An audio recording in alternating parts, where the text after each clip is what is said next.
The MEGAFIRES of California. Wildfires are becoming an increasing menace in the western United States, with Southern California being the hardest hit area. There's a reason fire squads battling more frequent blazes in Southern California are having such difficulty containing the flames, despite better preparedness than ever and decades of experience fighting fires fanned by the Santa Ana winds. The wildfires themselves, experts say, are generally hotter, faster, and spread more erratically than in the past.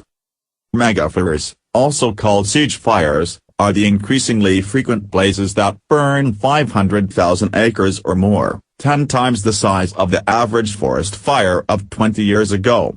Some recent wildfires are among the biggest ever in California in terms of acreage burned, according to state figures and news reports. One explanation for the trend to more super wildfires is that the region, which usually has dry summers, has had significantly below normal precipitation in many recent years. Another reason, experts say, is related to the century-long policy of the U.S. Forest Service to stop wildfires as quickly as possible. The unintentional consequence has been to halt the natural eradication of underbrush, now the primary fuel for megafires. 3 other factors contribute to the trend, they add. First is climate change, marked by a 1 degree Fahrenheit rise in average yearly temperature across the western states. Second is fire seasons that on average are 78 days longer than they were 20 years ago. Third is increased construction of homes in wooded areas. We are increasingly building our homes in fire-prone ecosystems, says Dominic Kulikowski, adjunct professor of biology at Clark University Graduate School of Geography in Worcester, Massachusetts. Doing that in many of the forests of the western U.S. is like building homes on the side of an active volcano. In California, where population growth has averaged more than 600,000 a year for at least a decade, more residential housing is being built. What once was open space is now residential homes providing fuel to make fires burn with greater intensity, says Terry McKayla of the California Department of Forestry Firefighters Union. With so much dryness, so many communities to catch fire, so many fronts to fight, it becomes an almost incredible job. That said, many experts give California high marks for making progress on preparedness in recent years, after some of the largest fires in state history scorched thousands of acres, burned thousands of homes, and killed numerous people. Stung in the past by criticism of bungling that allowed fires to spread when they might have been contained, personnel are meeting the peculiar challenges of neighborhood and canyon-hopping fires better than previously, observers say. State promises to provide more up-to-date engines, planes, and helicopters to fight fires have been fulfilled. Firefighters unions that in the past complained of dilapidated equipment, old fire engines, and insufficient blueprints for fire safety are now praising the state's commitment, noting that funding for firefighting has increased, despite huge cuts in many other programs. We are pleased that the current state administration has been very proactive in its support of us, and has come through with budgetary support of the infrastructure needs we have long sought, says Mr. McKayla of the Firefighters Union. Besides providing money to upgrade the fire engines that must traverse the Mammoth State and wind along Serpentine Canyon roads, the state has invested in better command and control facilities as well as in the strategies to run them. In the fire sieges of earlier years, we found that other jurisdictions and states were willing to offer mutual aid help, but we were not able to communicate adequately with them, says Kim Sagaries, chief of the state's Office of Emergency Services Fire and Rescue Branch. After a commission examined and revamped communications procedures, the statewide response has become far more professional and responsive, he says. There is a sense among both government officials and residents that the speed, dedication, and coordination of firefighters from several states and jurisdictions are resulting in greater efficiency than in past siege fire situations. In recent years, the Southern California region has improved building codes, evacuation procedures, and procurement of new technology. I am extraordinarily impressed by the improvements we have witnessed, says Randy Jacobs, a Southern California-based lawyer who has had to evacuate both his home and business to escape wildfires. Notwithstanding all the damage that will continue to be caused by wildfires, we will no longer suffer the loss of life endured in the past because of the fire prevention and firefighting measures that have been put in place, he says. Những đám cháy lớn của California. Các vụ cháy rừng đang trở thành mối đe dọa ngày càng tăng ở miền Tây Hoa Kỳ, và miền Nam California đang là khu vực bị ảnh hưởng nặng nề nhất. Có một lý do khiến các đội cứu hỏa chiến đấu với những đám cháy xảy ra ở Nam California đang gặp khó khăn thật sự trong việc kìm hãm ngọn lửa, mặc dù họ đã chuẩn bị tốt hơn và có nhiều kinh nghiệm chiến đấu với các đám cháy bị tác động bởi gió ở Santa Ana. Các chuyên gia nói rằng bản thân những đám cháy nói chung đang trở nên nóng hơn, nhanh hơn, và lan tỏa bất thường hơn so với trước kia. Những đám cháy lớn, hay còn gọi là đám cháy bao vây, đang gia tăng về số lượng và có thể đốt cháy được hơn 500.000 mẫu đất, gấp 10 lần kích thước trung bình của đám cháy rừng 20 năm trước đây, theo những số liệu của nhà nước và báo cáo gần đây. Một số vụ cháy rừng gần đây là một trong những vụ cháy rừng lớn nhất ở California về diện tích bị đốt cháy. Lý do đằng sau những trận cháy rừng siêu nóng đó là khu vực này vào mùa hè khô nóng thường có lượng mưa rất thấp so với mức trung bình trong nhiều năm trở lại đây. Các chuyên gia cũng nói một lý do khác có liên quan đến chính sách thế kỷ của Cục Lâm nghiệp Hoa Kỳ trong việc ngăn chặn các đám cháy nhanh nhất có thể. Hậu quả không tính trước đó chính là kìm hãm sự tàn phá các cây bụi tự nhiên, và chính những bụi cây này hiện nay lại trở thành nhiên liệu chủ yếu cho những đám cháy lớn. Cũng có 3 yếu tố khác tác động đến xu hướng này. Yếu tố đầu tiên đó chính là biến đổi khí hậu khi nhiệt độ ở các bang miền Tây tăng lên 1 độ Fahrenheit hàng năm. Yếu tố thứ hai đó là mùa cháy rừng ngày nay đang kéo dài hơn 20 năm về trước đến 78 ngày. Yếu tố thứ ba đó chính là việc xây dựng nhà cửa ngày một gia tăng ở những nơi có nhiều gỗ, đang có rất nhiều nhà được xây ở những nơi dễ bắt lửa. Phó giáo sư sinh học Dominic Kulakowski ở Đại học Pratt University Graduate School of Geography ở Worcester, Massachusetts, xây nhà bên cạnh những khu rừng miền Tây Hoa Kỳ giống như việc xây nhà bên cạnh một núi lửa đang hoạt động vậy. Ở California với sự gia tăng dân số trung bình là 600.000 ít nhất là trong một thập kỷ thì đang có nhiều khu dân cư đang được xây dựng, nơi trước đó là không gian trống thì giờ lại trở thành khu dân cư. Điều này cung cấp nhiên liệu giúp cho các đám cháy bùng phát ở mức độ lớn hơn. Ông Terry Merkel từ Hiệp hội Cứu hỏa Lâm nghiệp California nói, với tình trạng khô hạn với rất nhiều vùng dễ bắt lửa, rất nhiều mặt trận để đấu tranh, đây quả thật là một công việc khó nhọc. Nhiều chuyên gia đánh giá California rất cao về những tiến bộ trong sự chuẩn bị của họ vài năm gần đây, đặc biệt là sau một số trận cháy lớn nhất lịch sử nước Mỹ đã thiêu rụi hàng ngàn cánh đồng, cháy hàng ngàn ngôi nhà và làm chết rất nhiều người, sau khi bị chỉ trích vì đã không thể ngăn chặn đám cháy lan rộng trong khi hoàn toàn có thể ngăn chặn được. Nhân viên chính quyền sẽ gặp phải những thách thức đặc biệt của vùng lân cận và ở hẻm núi khi mà họ hy vọng những đám cháy ít hơn trước đây.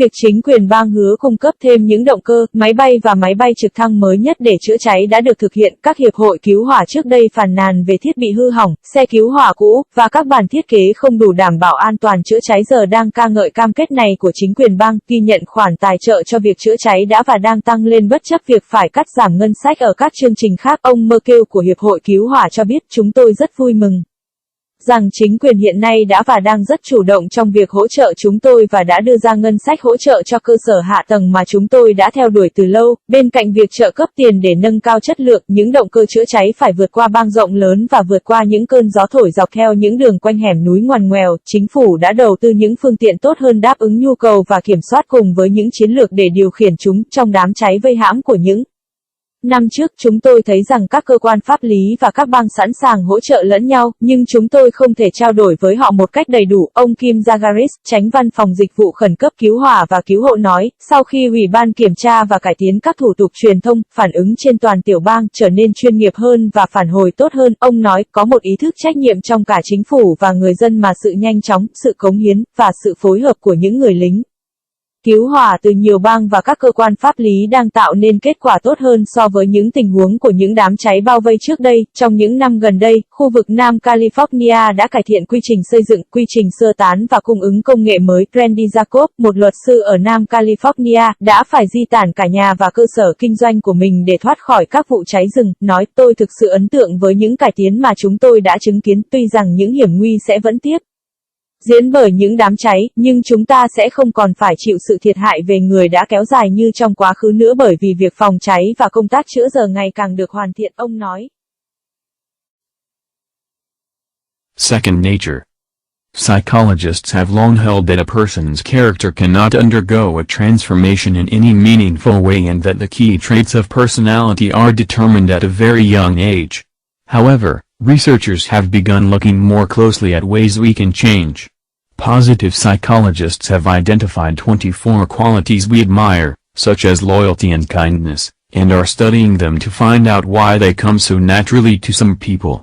What they're discovering is that many of these qualities amount to habitual behavior that determines the way we respond to the world. The good news is that all this can be learned. Some qualities are less challenging to develop than others, optimism being one of them.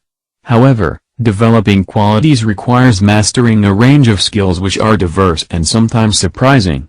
For example, to bring more joy and passion into your life, you must be open to experiencing negative emotions. Cultivating such qualities will help you realize your full potential. The evidence is good that most personality traits can be altered, says Christopher Peterson, professor of psychology at the University of Michigan, who cites himself as an example. Inherently introverted, he realized early on that as an academic, his reticence would prove disastrous in the lecture hall. So he learned to be more outgoing and to entertain his classes. Now my extroverted behavior is spontaneous, he says. David Fajgenbaum had to make a similar transition.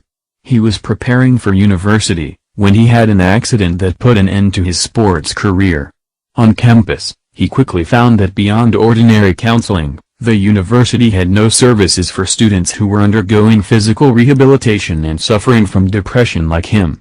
He therefore launched a support group to help others in similar situations. He took action despite his own pain, a typical response of an optimist. Suzanne Segerstrom, professor of psychology at the University of Kentucky, believes that the key to increasing optimism is through cultivating optimistic behavior, rather than positive thinking.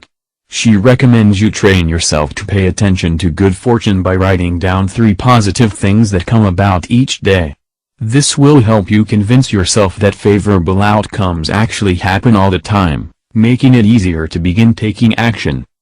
You can recognize a person who is passionate about a pursuit by the way they are so strongly involved in it. Daniel Streeter's passion is free diving, the sport of plunging deep into the water without tanks or other breathing equipment. Beginning in 1998, she set 9 world records and can hold her breath for 6 minutes. The physical stamina required for this sport is intense, but the psychological demands are even more overwhelming. Streeter learned to untangle her fears from her judgment of what her body and mind could do. In my career as a competitive freediver, there was a limit to what I could do, but it wasn't anywhere near what I thought it was, she says. Finding a pursuit that excites you can improve anyone's life. The secret about consuming passions, though, according to psychologist Paul Sylvia of the University of North Carolina, is that they require discipline, hard work and ability, which is why they are so rewarding. Psychologist Todd Kashdan has this advice for those people taking up a new passion. As a newcomer, you also have to tolerate and laugh at your own ignorance. You must be willing to accept the negative feelings that come your way, he says. In 2004, physician-scientist Mauro Zapatero began his Ph.D. research at Harvard Medical School. Unfortunately, he was miserable as his research wasn't compatible with his curiosity about healing. He finally took a break, and during 8 months in Santa Fe, Zapatero learned about alternative healing techniques not taught at Harvard. When he got back, he switched labs to study how cerebrospinal fluid nourishes the developing nervous system. He also vowed to look for the joy in everything, including failure, as this could help him learn about his research and himself. One thing that can hold joy back is a person's concentration on avoiding failure rather than their looking forward to doing something well. Focusing on being safe might get in the way of your reaching your goals, explains Kashdan. For example, are you hoping to get through a business lunch without embarrassing yourself, or are you thinking about how fascinating the conversation might be? Usually, we think of courage in physical terms, but ordinary life demands something else. For marketing executive Kenneth Padilios, it meant speaking out against something he thought was ethically wrong. The new manager was intimidating staff, so Padillos carefully recorded each instance of bullying and eventually took the evidence to a senior director, knowing his own job security would be threatened. Eventually the manager was the one to go. According to Cynthia Pori, a psychologist at Clemson University, Padillos' story proves the point that courage is not motivated by fearlessness, but by moral obligation. Pori also believes that people can acquire courage. Many of her students said that faced with a risky situation, they first tried to calm themselves down, then looked for a way to mitigate the danger, just as Padillos did by documenting his allegations. Over the long term, picking up a new character trait may help you move toward being the person you want to be. And in the short term, the effort itself could be surprisingly rewarding, a kind of internal adventure. Bản tính thứ hai, trong một thời gian dài, các nhà tâm lý học đã cho rằng tính cách của con người bất di bất dịch theo bất kỳ cách nào và các đặc điểm tính cách của mỗi cá nhân sẽ được quyết định từ lúc còn nhỏ. Tuy nhiên, các nhà nghiên cứu đã bắt đầu nhìn nhận kỹ càng hơn về giả thiết rằng chúng ta có thể thay đổi được tính cách của mình. Các nhà tâm lý học theo chủ nghĩa tích cực đã xác định được 24 phẩm chất mà chúng ta đều ngưỡng mộ như lòng trung thành và sự tốt bụng, và bắt đầu nghiên cứu chúng để tìm hiểu lý do tại sao một số người lại có được những phẩm chất đó một cách tự nhiên đến vậy. Các nhà khoa học phát hiện ra rất nhiều phẩm chất cũng không có gì khác biệt so với hành vi theo thói quen đã quyết định cách mà chúng ta phản ứng lại với thế giới bên ngoài, và tin tốt đó chính là tất cả những điều này đều có thể học được. Một vài phẩm chất có thể dễ dàng học được trong khi một số khác thì không, và thái độ lạc quan tích cực là một trong số phẩm chất dễ học đó. Tuy nhiên, phát triển phẩm chất đòi hỏi chúng ta phải thành thạo một loạt các kỹ năng phong phú và cũng đầy bất ngờ. Ví dụ, để đem lại niềm vui và đam mê vào trong cuộc sống, chúng ta cần phải mở lòng để đón nhận những cảm xúc tiêu cực. Nuôi dưỡng những phẩm chất như vậy sẽ giúp chúng nhận ra được giá trị tiềm tàng của bản thân một cách đầy đủ và trọn vẹn nhất. Giáo sư tâm lý học Christopher Peterson từ Đại học Michigan cho rằng, các đặc điểm tính cách của con người có thể thay đổi được thật là một việc tốt. Ông còn đưa chính bản thân mình ra làm ví dụ. Ông sinh ra đã là một người hướng nội và ông đã sớm nhận ra rằng với vai trò là một giảng viên đại học, tính cách trầm lặng sẽ trở thành một thảm họa trong mỗi bài giảng trên lớp. Vì vậy, ông học cách để trở nên thân thiện và hướng ngoại nhiều hơn, giúp pha trò và khuấy động các lớp học của mình. Ông nói thêm, và giờ hành động hướng ngoại của tôi bộc lộ rất tự nhiên. David Fatzenbaum cũng phải thay đổi theo một cách tương tự. Khi đang chuẩn bị vào đại học, ông gặp một vụ tai nạn và nó đã đánh dấu chấm hết cho sự nghiệp thể thao của ông. Khi vào trường, ông nhanh chóng nhận ra rằng ngoài những ban tư vấn thông thường, trường đại học không cung cấp bất kỳ một dịch vụ hỗ trợ nào cho sinh viên gặp khó khăn về mặt thể chất và đang trải qua những khó khăn như ông. Vì vậy, ông quyết định khởi xướng một nhóm trợ giúp để giúp đỡ những người cùng hoàn cảnh. Ông hành động bất chấp nỗi đau của bản thân. Đây chính là một ví dụ tiêu biểu cho tinh thần của một người lạc quan. Susan Segerstrom, giáo sư tâm lý học tại Đại học Kentucky, tin rằng chìa khóa để gia tăng sự lạc quan là phải nuôi dưỡng những hành vi lạc quan thay vì những suy nghĩ tích cực. Bà cho rằng chúng ta có thể tự rèn luyện bản thân chú tâm hơn đến những may mắn xảy đến với mình bằng cách viết lại 3 điều tích cực xảy ra hàng ngày. Điều này sẽ giúp bạn tự thuyết phục bản thân rằng đó là những điều may mắn lúc nào cũng đến với mình, khiến chúng ta dễ dàng hành động hơn. Bạn có thể nhận biết được một người đam mê nhiệt tình với một sở thích nào đó thông qua việc quan sát việc họ hào hứng tham gia vào các hoạt động đó như thế nào. Đam mê của Tanya Streeter là lặn tự do, một môn thể thao phải lặn sâu xuống nước mà không sử dụng ống hay các thiết bị hỗ trợ thở nào. Bắt đầu vào năm 1998, cô đã đạt được 9 kỷ lục thế giới và có thể nhịn thở trong vòng 6 phút. Sự chịu đựng về mặt thể chất cần có ở bộ môn thể thao này là rất lớn, nhưng yêu cầu về mặt tâm lý thậm chí còn lớn hơn.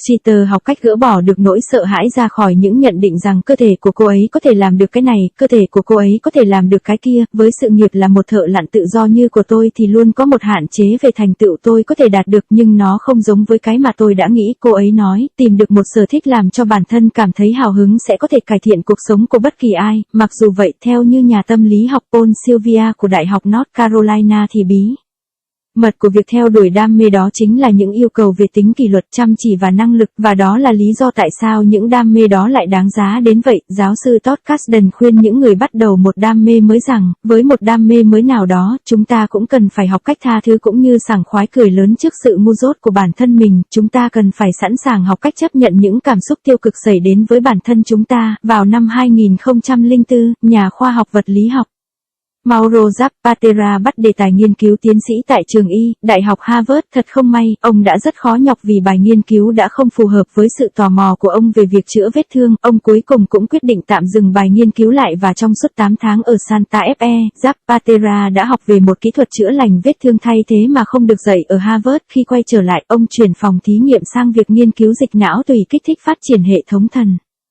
kinh đối giao cảm. Ông cũng thề rằng sẽ tìm kiếm niềm vui ở mọi thứ, bao gồm cả những sự thất bại, vì điều này có thể giúp ông học được đem về đề tài nghiên cứu cũng như khám phá thêm về bản thân ông. Một điều có thể sẽ làm cản trở niềm vui đó chính là con người tập trung vào việc tránh né những sự thất bại thay vì trông ngóng làm một điều gì đó thật tốt. Carsten giải thích tập trung vào việc giữ an toàn có thể giúp bạn đạt được mục tiêu. Ví dụ, có phải bạn đang hy vọng làm sao để vượt qua được một cuộc phát động doanh nghiệp mà không đưa mình vào tình thế đáng xấu hổ, hay bạn đang nghĩ về việc làm thế nào để có được một cuộc hội thoại thú vị. Thông thường, chúng ta nghĩ về lòng dũng cảm như một cụm từ mang ý nghĩa về mặt thể chất, nhưng cuộc sống hàng ngày đòi hỏi một điều gì đó khác biệt hơn thế. Đối với một thành viên trong ban marketing như Kenneth Pedeleozer thì dũng cảm có nghĩa là dám nói ra những gì mà bản thân chúng ta nghĩ là sai về mặt đạo đức. Câu chuyện là khi người quản lý mới tỏ vẻ hăm dọa nhân viên, Pedeleozer đã cẩn trọng ghi lại dẫn chứng về vụ việc và cuối cùng đã đưa bằng cớ lại cho giám đốc cấp cao cho dù biết rằng công việc của ông có thể bị đe dọa và ảnh hưởng sau vụ việc này. Cuối cùng thì người quản lý mới phải là người phải ra đi. Theo như Cynthia Puri, một nhà tâm lý học tại Đại học Clemson, câu chuyện của Pedeleozer chứng minh rằng đôi khi lòng can đảm không phải được khuyến khích bởi nỗi sợ hãi mà bởi những ràng buộc về mặt đạo đức. Puri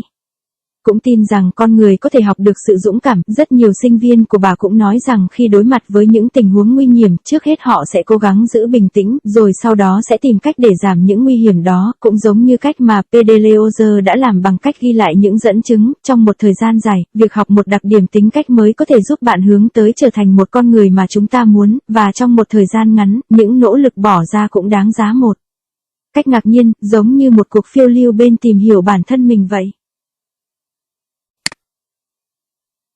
When evolution runs backwards.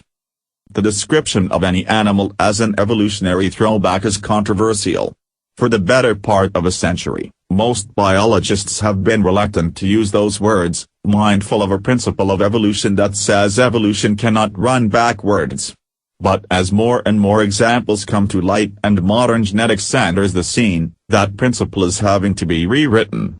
Not only are evolutionary throwbacks possible, they sometimes play an important role in the forward march of evolution. The technical term for an evolutionary throwback is an atavism, from the Latin atavus, meaning forefather. The word has ugly connotations thanks largely to Cesare Lombroso, a 19th-century Italian medic who argued that criminals were born not made and could be identified by certain physical features that were throwbacks to a primitive, subhuman state. While Lombroso was measuring criminals, a Belgian paleontologist called Louis Dollo was studying fossil records and coming to the opposite conclusion. In 1890 he proposed that evolution was irreversible, that an organism is unable to return, even partially, to a previous stage already realized in the ranks of its ancestors. Early 20th century biologists came to a similar conclusion, though they qualified it in terms of probability, stating that there is no reason why evolution cannot run backwards, it is just very unlikely. And so the idea of irreversibility in evolution stuck and came to be known as Dollo's law. If Dollo's law is right, atavisms should occur only very rarely, if at all. Yet almost since the idea took root, exceptions have been cropping up. In 1919, for example, a humpback whale with a pair of leg-like appendages over a meter long, complete with a full set of limb bones, was caught off Vancouver Island in Canada. Explorer Roy Chapman Andrews argued at the time that the whale must be a throwback to a land-living ancestor. I can see no other explanation, he wrote in 1921. Since then, so many other examples have been discovered that it no longer makes sense to say that evolution is as good as irreversible.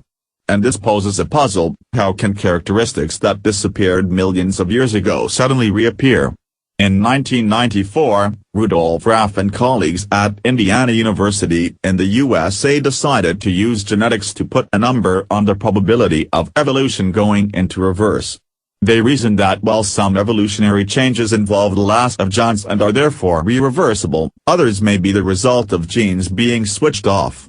If these silent genes are somehow switched back on, they argued, long-lost traits could reappear. Raff's team went on to calculate the likelihood of it happening. Silent genes accumulate random mutations, they reasoned, eventually rendering them useless. So how long can a gene survive in a species if it is no longer used?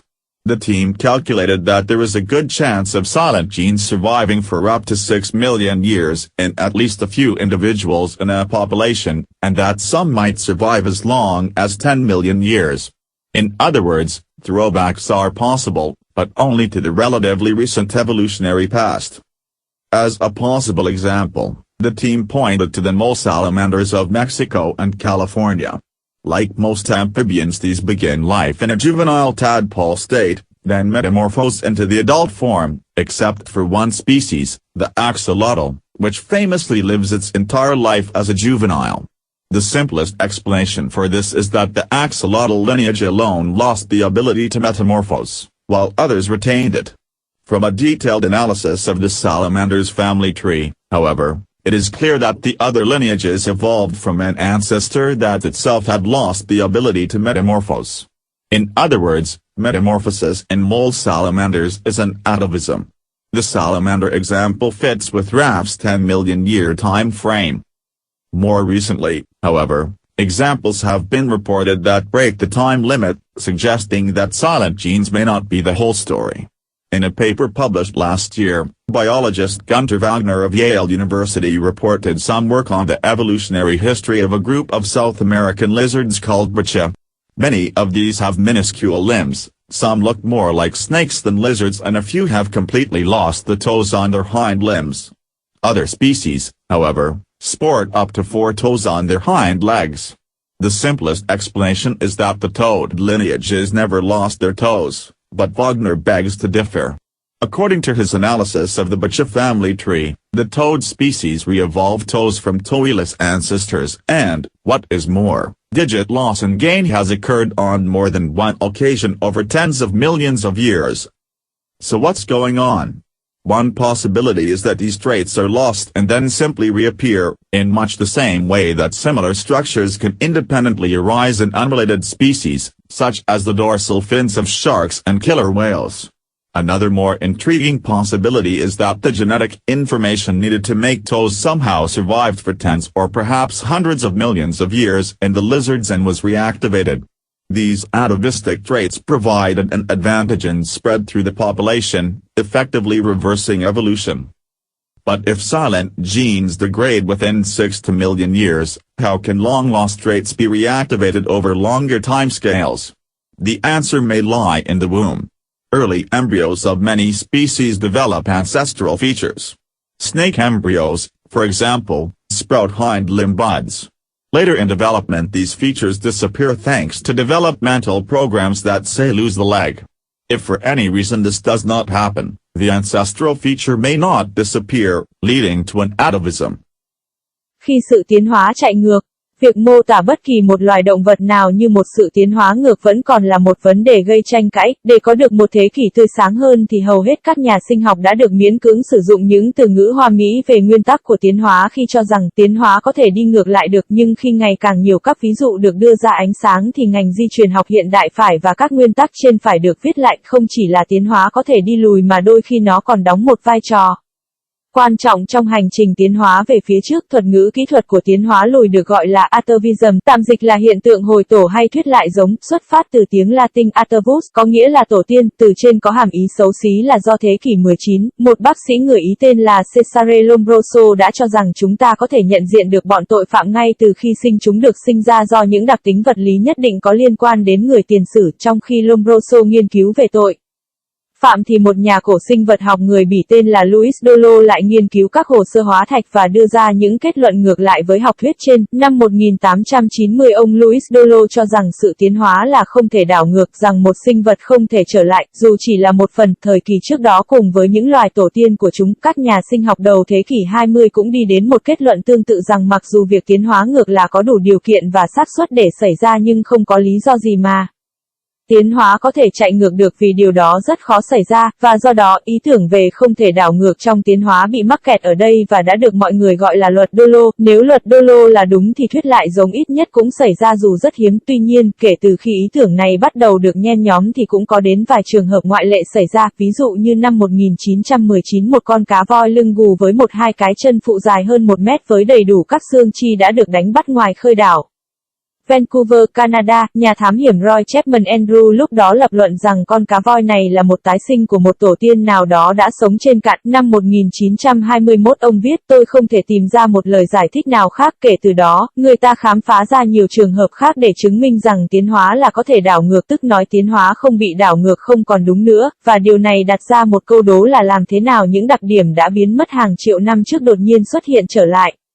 Năm 1994, Rudolph Rapp và các đồng nghiệp tại Đại học Indiana ở Mỹ đã quyết định sử dụng di truyền học để tính xác suất của sự tiến hóa lùi này. Họ lý luận rằng trong khi một số thay đổi tiến hóa liên quan đến sự mất mát các gen di truyền nên không thể đảo ngược thì các thay đổi khác có thể là kết quả của việc các gen bị tắt hay gọi là bị lặn. Họ lập luận rằng nếu các gen lặn này bằng cách nào đó được bật trở lại thì những đặc điểm đã mất rất lâu trước đó cũng có thể xuất hiện trở lại. Đội nghiên cứu của Rapp tiến hành tính toán khả năng xảy ra của việc trên, và họ lý giải rằng các gen lặn tích lũy các đột biến ngẫu nhiên nên cuối cùng khiến chúng vô dụng. Vì vậy câu hỏi là một gen có thể tồn tại bao lâu trong một loài nếu nó không còn được sử dụng nữa. Nhóm nghiên cứu đã tính toán rằng cơ hội để các gen lặn này sống sót lên đến 6 triệu năm ở một vài cá nhân trong loài, và một số chúng có thể tồn tại tới 10 triệu năm. Nói cách khác, việc di truyền ngược là có thể, nhưng nó chỉ xuất hiện trong những tiến hóa gần đây. Để minh họa vấn đề trên, nhóm nghiên cứu đã quyết định thí nghiệm trên loài kỳ nhông vằn ở Mexico và California. Giống như hầu hết các loài lưỡng cư khi bắt đầu cuộc sống ở trạng thái chưa trưởng thành, nòng nọc, sau đó biến hình thành dạng trưởng thành ngoại trừ một loài là axolotl,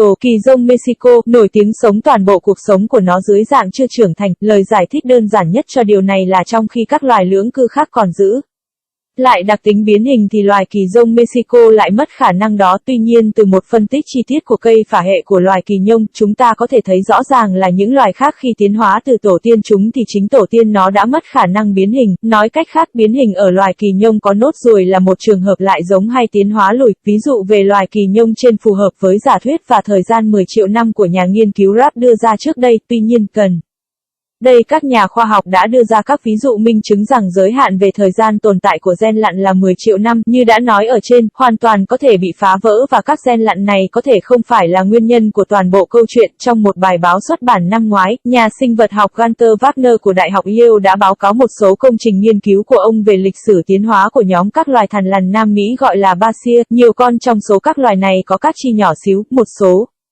trông giống như những con rắn hơn thằn lằn và một số ít trong chúng đã hoàn toàn bị mất các ngón trên chân sau. Tuy nhiên, các loài khác vẫn có 4 ngón ở 2 chân sau. Lời giải thích đơn giản nhất cho việc này là những loài có ngón thì chưa bao giờ bị mất ngón chân, nhưng Wagner cho rằng có thể có khác biệt. Theo phân tích của ông về cây gia phả của dòng thằn lằn Basia này thì các loài có ngón sẽ tái tiến hóa các ngón chân từ tổ tiên vốn không chân của chúng, và những trường hợp trên đã xảy ra nhiều lần trong suốt hơn hàng chục triệu năm qua. Vậy thì chuyện gì đang xảy ra đây? Một khả năng nữa là những đặc điểm bị mất đi và sau đó đơn giản là xuất hiện trở lại với các cấu trúc tương tự có thể xuất hiện độc lập ở những loài không liên quan, chẳng hạn như trường hợp vây lưng ở loài cá mập và cá voi sát thủ. Một khả năng thú vị khác là các thông tin di truyền cần thiết để tạo ra các ngón chân bằng cách nào đó mà các gen này có thể sống sót trong hàng chục hoặc có lẽ hàng trăm triệu năm ở loài thằn lằn và được kích hoạt lại. Những đặc điểm lại giống này tạo điều kiện thuận lợi và hiệu quả trong việc đảo chiều tiến hóa. Nhưng nếu các gen lặn bị suy giảm trong vòng 6 triệu năm thì làm thế nào các đặc điểm đã mất từ lâu này có thể được kích hoạt sau khoảng thời gian dài như vậy? Câu trả lời có thể nằm trong tử cung. Các phôi trong thời gian đầu của nhiều loài phát triển các tính năng của tổ tiên mình, ví dụ như phôi của loài rắn có thể mọc chồi chân